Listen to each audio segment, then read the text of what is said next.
পৃথিবীরও শেষ প্রান্ত আছে, যেখান থেকে আপনি আর চাইলেও সামনে যেতে পারবেন না। এমন এক জায়গা যে জায়গায় গেলে আপনার গা গুলাতে শুরু করবে, বমি বমি ভাব হবে, আর একবার নিচের দিকে তাকালে মাথা ঘুরে পড়ে যাওয়ার সম্ভাবনা সব থেকে বেশি। পৃথিবীর শেষ প্রান্ত খুঁজতে হলে আপনাকে যেতে হবে নরওয়েতে। যদিও সেখানে পৌঁছানো খুবই কষ্টের ব্যাপার। সেখানে পৌঁছানোর জন্য নরওয়ের রোগাল্যান্ড প্রদেশের স্ট্যান্ড পৌরসভা থেকে 8 কিলোমিটার দীর্ঘ পথ পাড়ি দিয়ে আরও 4 কিলোমিটার পথ হেঁটে যেতে হবে। আর এই পথ পাড়ি দেওয়া অনেক কষ্টকর। রাস্তাটা পাহাড়ি, পাথুরে এবং কখনো কখনো জলাশয়ের মাছ দিয়ে চলতে হয়। আর এই কারণে কেউ এই রাস্তা দিয়ে যেতে চায় না। কিন্তু যারা এই রাস্তা শেষ করেন তারাই কেবল পৃথিবীর শেষ দেখতে পারেন। যদি আপনি কখনো এই জায়গাতে যান তাহলে যেতে হবে সম্পূর্ণ আপনার ঝুঁকিতে। সে দেশের সরকার আপনার কোনো দায়ভার নেবে না। এর প্রধান কারণ হলো এই জায়গাটা মাটি থেকে 1982 ফুট উপরে।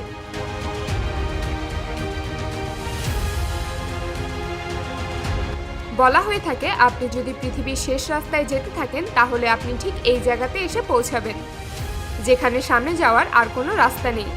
চাইলেও যেতে পারবেন না, শুধু সামনের দিকে তাকিয়ে থাকতে হবে। এই জায়গার নাম ট্রাইকেস্টোলেন। এটি পালপিট রক হিসেবেও পরিচিত।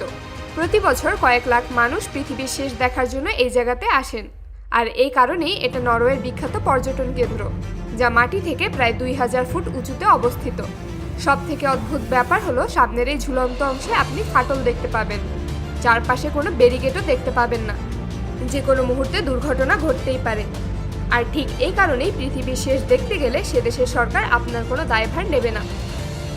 আপনি জানলে অবাক হবেন এই জায়গা নিয়ে মানুষের এত কৌতূহল যে এখানে বাতাস বোতলে ভরে বিক্রি করা হয়। বলা হয় পৃথিবীর শেষ প্রান্তের বাতাস সবথেকে বিশুদ্ধ। আর এই কারণেই সেখানকার 8 লিটার শুদ্ধ বাতাসের দাম প্রায় 1500 টাকা। 2017 সালে মিশন ইম্পসিবল 6 চলচ্চিত্রের শুটিংয়ের কারণে এই জায়গাতে এক সপ্তাহ পর্যটকদের জন্য বন্ধ ছিল। হলিউড অভিনেতা টম ক্রুজকে এখানে দুর্দান্ত অ্যাকশন দৃশ্যে অভিনয় করতে দেখা যায়। ধারণা করা হয় প্রায় 10,000 বছর আগে বরফ যুগে সুবিশাল এই জায়গাটি তৈরি হয়েছে।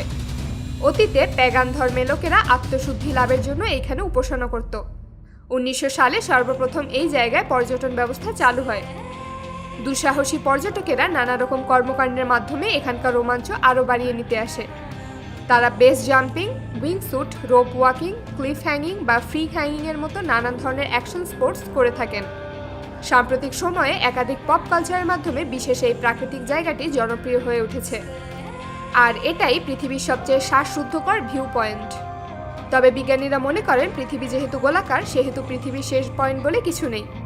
আমরা যাকে শেষ পয়েন্ট হিসেবে মনে করি তা কেবল ওই জায়গার শেষ পয়েন্ট। এমন আরও শেষ পয়েন্ট পৃথিবীতে থাকতে পারে। কিন্তু তারপরেও প্রতি বছর কয়েক লাখ মানুষ জীবনের ঝুঁকি নিয়ে হলেও পৃথিবীর শেষ প্রান্ত হিসেবে নরওয়ের পালপিট রক দেখতে যায়।